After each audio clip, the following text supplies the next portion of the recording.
ಶ್ರೀ ಗುರುಭ್ಯೋ ನಮಃ. ಮಾತಾ ಚಾಮುಂಡೇಶ್ವರಿ ದೇವತಾಯ ನಮೋ ನಮಃ. ವೀಕ್ಷಕರಿಗೆಲ್ಲರಿಗೂ ನಮಸ್ಕಾರ.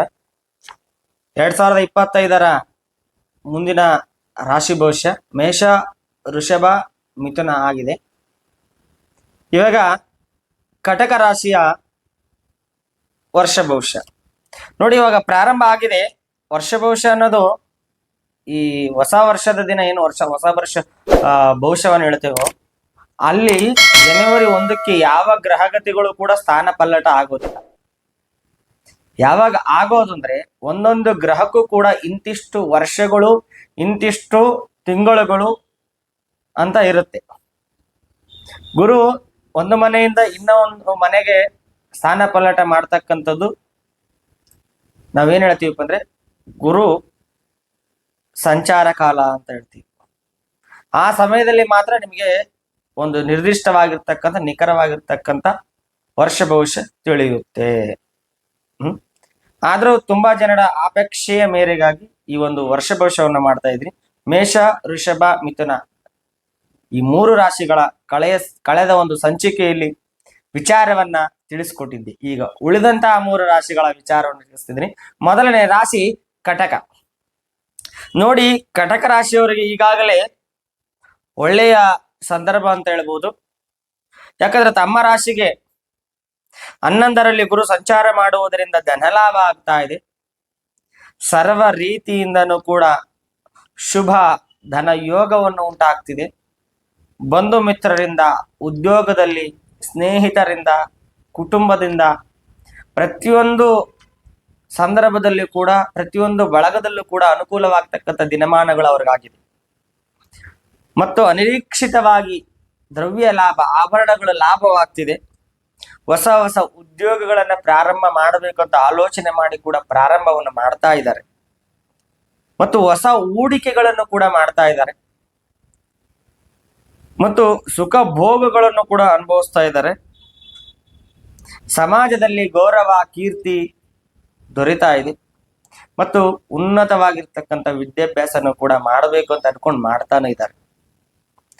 ಮತ್ತು ಯಾರಿಗೆಲ್ಲ ಯೋಗ, ಕಲ್ಯಾಣದ ಯೋಗ ಇಲ್ವೋ ಅವ್ರ ಕಲ್ಯಾಣ ಯುಕ್ತ ಆಗ್ತಕ್ಕಂಥ ದಿನಮಾನಗಳು ಬಂದಿದೆ. ಸರಿಯಾದಂತಹ ಜ್ಯೋತಿಷ್ಯರಲ್ಲಿ ನಿಮ್ಮ ಕುಂಡಲಿ ವಿಮರ್ಶೆಯನ್ನು ಮಾಡಿಕೊಂಡು ಕಲ್ಯಾಣದ ವಿಚಾರವಾಗಿ ಪರಿಹಾರವನ್ನು ತಗೊಂಡಿದ್ದೆ ಆದಲ್ಲಿ ಕಟಕ ರಾಶಿಯವರಿಗೆ ಖಂಡಿತವಾಗ್ಲೂ 2025ಕ್ಕೆ ಮದುವೆ ಆಗೇ ಆಗುತ್ತೆ. ಅದಾದ ನಂತರ ನೂತನ ಗೃಹ ನಿರ್ಮಾಣ ಮಾಡ್ತಕ್ಕಂಥ ಯೋಗ ಇದೆ. ತುಂಬಾ ಕಡೆ ನಾವು ಜಾತಕ ವಿಮರ್ಶೆಯನ್ನು ಮಾಡಬೇಕಾದ್ರೆ ಒಂದು ಜಾತಕದಲ್ಲಿರ್ತಕ್ಕಂಥ ಗ್ರಹಗತಿಗಳ ವಿಚಾರ, ದಶಾಭುಕ್ತಿ ವಿಚಾರವನ್ನ ನೋಡಿ ನಾವು ಹೇಳ್ತೀವಿ ಈ ವರ್ಷ ನಿನಗೆ ಮನೆ ಕಟ್ಟ ಯೋಗ ಇದೆಯಪ್ಪ ಅಂತ.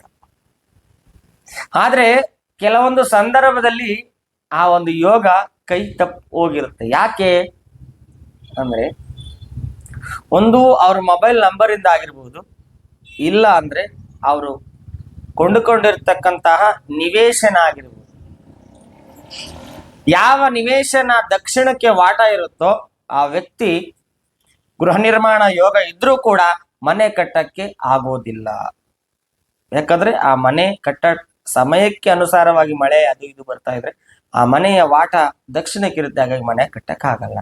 ಅಥವಾ ಯೋಗ ಇದ್ದು ಕೂಡ ಆ ಮನೆ ತುಂಬಾ ಡಿಲೇ ಆಗ್ತಾ ಇತ್ತು ಅಂದ್ರೆ ಪ್ರಾರಂಭ ಮಾಡಬೇಕಾದಾಗ ನೈಋತ್ಯದಿಂದ ಅವ್ರೇನಾದ್ರೂ ಭೂಮಿಯನ್ನ ಹಗದಿದ್ರೆ, ಅಥವಾ ಈ ಉತ್ತರ ಈಶಾನ್ಯ, ಪೂರ್ವ ಈಶಾನ್ಯದಲ್ಲಿ ಈ ಜಲ್ಲಿ, ಕಲ್ಲು, ಸಿಮೆಂಟು, ಮತ್ತೊಂದು ಮಗದೊಂದು ಭಾರವಾಗಿರ್ತಕ್ಕಂಥ ವಸ್ತುಗಳನ್ನೇನಾದ್ರೂ ಉತ್ತರ ಈಶಾನ್ಯ, ಪೂರ್ವ ಈಶಾನ್ಯಲ್ಲಿ ಇಡೋದ್ರಿಂದನೂ ಕೂಡ ಜಾತಕದಲ್ಲಿರ್ತಕ್ಕಂಥ ಗೃಹ ನಿರ್ಮಾಣದ ಯೋಗ ಅವ್ರಿಗೆ ಬರೋದಿಲ್ಲ. ಅವಾಗ ಅವ್ರಿಗೆ ಏನ್ ಅನ್ಕೊಂತಾರಂತಪ್ಪ ಅಂದ್ರೆ, ಗುರುಗಳು ಹೇಳಿದ್ರಿ ವರ್ಷ ಅದ್ಭುತವಾಗಿದೆ, ಮನೆ ಕಟ್ತಾರೆ ಅಂತ ಹೇಳಿದ್ರು, ಅದ ರೀತಿಯಿಂದ ನಾನು ಪ್ರಾರಂಭ ಮಾಡದೆ ನೋಡಿ ಮನೆ ಕಟ್ಟಕ್ಕಾಗಲಿಲ್ಲ, ಜಾತಕನೇ ಸುಳ್ಳು ಅಂತ. ಅದಕ್ಕೆ ಹಿರಿಯರು ಒಂದು ಮಾತು ಹೇಳ್ತೀರಿ ಏನಂತ, ಜ್ಯೋತಿಷ್ಯ ಸುಳ್ಳಾಗಲ್ಲ, ಜ್ಯೋತಿಷಿ ಆಗಬಹುದು ಅಂತ ಹೇಳ್ತೀವಿ. ಹಾಗಾಗಿ ನುರಿತ ಜ್ಞಾನಿಗಳು, ಇದರಲ್ಲೇ ಪರಿಣಿತ ಹೊಂದಿದವರ ಹತ್ರ ಹೋಗಿ ನಿಮ್ಮ ಜಾತಕವನ್ನ ಪರಿಶೀಲನೆ ಮಾಡಿಕೊಳ್ಳಿ. ಜಾತಕ ಇಲ್ಲಂದ್ರೂ ಕೂಡ ಹೆಚ್ಚಿನ ಜ್ಞಾನವನ್ನು ಪಡೆಕೊಂಡಿರ್ತಕ್ಕಂಥವ್ರ ಹತ್ರ ನೀವು ನಿಮ್ಮ ಪ್ರತಿಯೊಂದು ವಿಚಾರಗಳನ್ನ ಹಂಚ್ಕೊಂಡಾಗ ನಿಮ್ಗೆ ಪರಿಹಾರವನ್ನು ನೀಡಬಹುದು. ಅಥವಾ mobile number date of birth ಇಲ್ಲಿ ಆಧಾರ್ ಕಾರ್ಡ್ ಅಲ್ಲಿ ಇರ್ತಕ್ಕಂಥ ಮೊಬೈಲ್ ನಂಬರ್ ಕೂಡ ಇಟ್ಕೊಂಡು ನಿಮ್ಮ ವರ್ಷ ಭವಿಷ್ಯವನ್ನ ತಿಳ್ಕೋಬಹುದು. ಈ ಒಂದು ಮಾಹಿತಿ ಮೊದಲ ಬಾರಿಗೆ ಕೇಳ್ತಾ ಇದ್ರೆ, ಈ ವಿಚಾರ ಇಷ್ಟ ಆಗಿತ್ತು ಅಂದ್ರೆ ನೀವು ಏನಾದ್ರೂ ಕೇಳಬೇಕಾದ್ರೆ ಕೆಳಕಂಡಿರ್ತಕ್ಕಂಥ ಮೊಬೈಲ್ ನಂಬರ್ಗೆ ಕರೆ ಮಾಡಿ ಅಥವಾ ನೇರವಾಗಿ ನಮ್ಮ ಕಚೇರಿಗೆ ಬಂದು ನಮ್ಮನ್ನ ಕಾಣಬಹುದು. ಮುಂದಿನ ವಿಚಾರವನ್ನು ಹೇಳ ಬರ್ತೀನಿ. ಈ ಕಟಕ ರಾಶಿಯವರಿಗೆ ದಿನಾಂಕ 15/5/2024 ಅತ್ಯದ್ಭುತವಾಗಿರುತ್ತೆ. ಏನಾದ್ರೂ ಮಾಡಿ ಭಗವಂತ ನಿಮ್ಗೆ ಒಳ್ಳೇದನ್ನು ಮಾಡ್ತಾನೆ. ನಿಮ್ಮ ಮನೆ ದೇವರು ತಂದೆ ತಾಯಿನ ಆರಾಧನೆ ಮಾಡ್ತಾ ನಿಮ್ ಮುಂದೆ ಸಾಗಿದ್ದೆ ಅದಲ್ಲಿ ಅತ್ಯದ್ಭುತವಾಗಿರುತ್ತೆ. ಯಾಕಂದ್ರೆ 11ರಲ್ಲಿ ಗುರು ಸಂಚಾರ ಮಾಡ್ತಾ ಇದ್ದಾರೆ, ಶುಭದಾಯಕವಾಗಿರ್ತದೆ. ತದನಂತರ ಅಂದ್ರೆ 15/5/2025 ನಂತರ 5 ತಿಂಗಳು ಕಳೆದ ಮೇಲೆ, ಜನವರಿಯಿಂದ 5 ತಿಂಗಳು ಕಳೆದ ಮೇಲೆ ನಿಮಗೆ ಇವೆಲ್ಲನೂ ಕೂಡ ಉಲ್ಟಾ ಆಗ್ತಾ ಹೋಗುತ್ತೆ.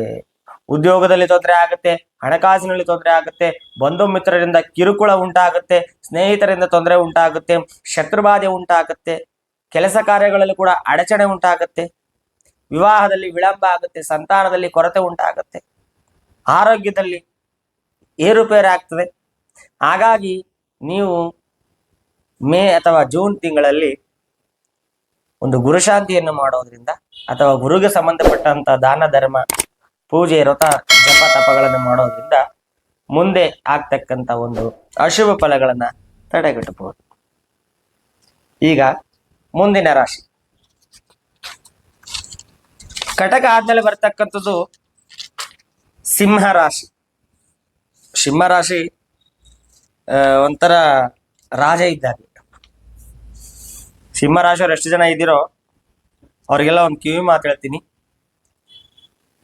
ನೀವು ಹುಟ್ಟಿದ ಊರಲ್ಲೇ ಜೀವನ ಮಾಡಬೇಕು, ಹುಟ್ಟಿದ ಮನೆಯಲ್ಲೇ ಜೀವನ ಮಾಡಬೇಕು, ಒಡ ಹುಟ್ಟಿದವ್ರ ಜೊತೆನೆ ಬದುಕ್ತಾ ಇರಬೇಕು, ಮತ್ತು ಪ್ರತಿಯೊಂದು ನಿಮ್ಮಲ್ಲಿ ಏನಿದೆಯೋ ಅದನ್ನ ನೀವು ಉಳಿಸ್ಕೊಂಡು ಬೆಳೆಸ್ಕೊಂಡು ಹೋಗೋದ್ರಿಂದ ನೀವು ಕಿಂಗ್ ಆಗಿರ್ತೀರ. ಅದೇ ಸಿಂಹ ಕಾಡು ಬಿಟ್ಟು ಬಂದ್ರೆ ನಾಡಲ್ಲಿ ಬಲಿ ಆಗ್ತಾರೆ ಅಲ್ವಾ, ಅದು ಹೋಗಿ ಎಲ್ಲೋ ಒಂದ್ ಕಡೆ ಬಲಿಯಲ್ಲಿ ವಾಸ ಮಾಡ್ಬೇಕಾಗತ್ತೆ. ಹಾಗಾಗಿ ಸಿಂಹ ರಾಶಿಯವರಿಗೆ ಒಂದು ಕಿವಿ ಮಾತೇನಂದ್ರೆ, ನಿಮ್ಮ ಹುಟ್ಟಿದ ಊರಲ್ಲಿ ನಿಮ್ಮ ತಂದೆ ತಾಯಿ ಜೊತೆ ನೀವು ಬದುಕೋದ್ರಿಂದ ತುಂಬಾ ಅತ್ಯದ್ಭುತವಾಗಿರುತ್ತೆ. ಹಾಗೆ ವಿಚಾರಕ್ಕೆ ಬರ್ತೀನಿ. ಸಿಂಹ ರಾಶಿಯವರ 2025 ಒಂದು ವರ್ಷ ಭವಿಷ್ಯ ಹೇಗಿರುತ್ತೆ ನೋಡಿ. ಸಿಂಹ ರಾಶಿಗೆ ಈಗಾಗಲೇ ಗುರು 10ರಲ್ಲಿ ಸಂಚಾರ ಮಾಡ್ತಾ ಇದ್ದಾನೆ. ಧನಹಾನಿ ಉಂಟಾಗ್ತಾ ಇದೆ,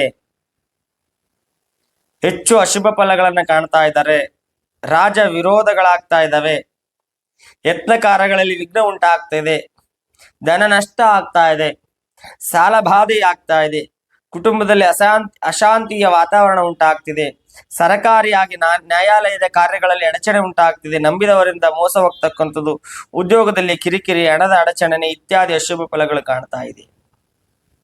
ಆದ್ರೂ ಕೂಡ ಒಂದು ವಿಚಾರ ಹೇಳ್ತೀನಿ ಸಿಂಹ ರಾಶಿಯವರಿಗೆ, ಈ ಒಂದು ಮೇ ತಿಂಗಳು 15ರವರೆಗೂ 2025 ಮೇ ತಿಂಗಳು 15ರವರೆಗೂ ಮಾತ್ರ ಇದೆಲ್ಲ ನಡೀತಾ ಹೋಗುತ್ತೆ. ಇದಾದ ನಂತರ ನಿಮ್ಮ ಮನಸ್ಸಿಗೆ ಎಲ್ಲಿಲ್ಲದ ಆನಂದ ಉಂಟಾಗುತ್ತೆ. ಯಾಕಂದ್ರೆ ಅಪ್ಪ ಇಷ್ಟು ವರ್ಷ ನಾನು ಮಾಡಿರ್ತಕ್ಕಂಥ ಸಾಲ ಸೂಲ ಇಂದು ಕಡಿಮೆ ಆಗ್ತಾ ಇದೆ ಅನ್ನುವ ಒಂದು ವಿಚಾರ ಮನಸ್ಥಿತಿ ನಿಮ್ಮದಾಗುತ್ತೆ. ಹಾಗಾಗಿ ಈ ಸಮಯದಲ್ಲಿ ನಿಮಗೆ 15ನೇ ತಾರೀಕು ಮೇ 2025ರವರೆಗೂ ಚೆನ್ನಾಗಿಲ್ಲ.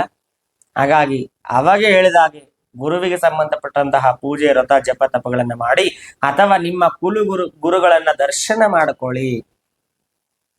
ಇನ್ನೊಂದು ಸರಳವಾಗಿರ್ತಕ್ಕಂಥ ಪರಿಹಾರ ಏನಪ್ಪಾ ಅಂದ್ರೆ, ಪ್ರತಿ ಗುರುವಾರ ನಿಮ್ಮ ಮೊಬೈಲ್ ವಾಲ್ಪೇಪರ್ ಆಗಲಿ, ಸ್ಟೇಟಸ್ ಆಗಲಿ, ಗುರುವಿನ ಒಂದು ಹಾಡಿನೊಂದಿಗೆ ಪ್ರಾರಂಭಿಸಿ ನೋಡಿ ರಿಸಲ್ಟ್ ಹೇಗೆ ಬರುತ್ತೆ ಅಂತ. ಭಗವಂತ ಆ ಕಾಲಕ್ಕೆ ತಕ್ಕ ಹಾಗೆ ನಾವು ಪರಿಹಾರಗಳನ್ನು ಮಾಡ್ಕೊಳ್ಬೇಕಾಗತ್ತೆ. ಆ ಸ್ವಾಮಿಯ ಸನ್ನಿಧಾನದಲ್ಲಿ ಸ್ವಾಮಿಯ ಒಂದು ಚಿತ್ರವನ್ನು ತಗೊಂಡು ಬಂದು ನಿಮ್ಮ ಮನೆ ಗುರುಗಳದಾಗ್ಲಿ, ರಾಘವೇಂದ್ರ ಸ್ವಾಮಿದಾಗಿರ್ಲಿ, ಸದ್ಗುರು ಸಾಯಿನಾಥಂದಾಗಿರ್ಲಿ, ಇವರದೆಲ್ಲ ಗುರುವಾರ ದಿನ ಪರಿಹಾರ ಮಾಡ್ಕೊಳ್ಳೋದ್ರಿಂದ ನಿಮಗೆ ಈಗ ಆಗ್ತಕ್ಕಂಥ ಕೆಟ್ಟ ಘಟನೆಗಳು, ಅಶುಭ ಫಲಗಳು ಸ್ವಲ್ಪ ಕಡಿಮೆ ಆಗುತ್ತೆ. ಮೇ ಆದ್ಮೇಲೆ ಅತ್ಯದ್ಭುತವಾಗಿರುತ್ತೆ ಸಿಂಹ ರಾಶಿಯವರಿಗೆ ಆಗಿರ್ಬೋದು. ಈ ಒಂದು 2025 ರಾಶಿ ಭವಿಷ್ಯದ ಮಾಹಿತಿ ನಿಮ್ಗೆ ಇಷ್ಟವಾಗಿದ್ರೆ ಅಥವಾ ಮೊದಲನೇ ಬಾರಿಗೆ ನಮ್ಮ ಚಾನೆಲ್ ಅನ್ನ ನೋಡ್ತಾ ಇದ್ರೆ ನಮ್ಮ ವಾಹಿನಿಯನ್ನ ಸಬ್ಸ್ಕ್ರೈಬ್ ಮಾಡಿ, ಇನ್ನೊಬ್ಬರಿಗೆ ಶೇರ್ ಮಾಡಿ, ಲೈಕ್ ಮಾಡಿ. ಮುಂದಿನ ಒಂದು ರಾಶಿ ಭವಿಷ್ಯದೊಂದಿಗೆ ಮತ್ತೆ ನಿಮ್ಮನ್ನ ಕಾಣ್ತೀನಿ. ಅಲ್ಲಿವರೆಗೂ ಎಲ್ಲರಿಗೂ ಶುಭವಾಗಲಿ. ಶುಭಮಸ್ತು.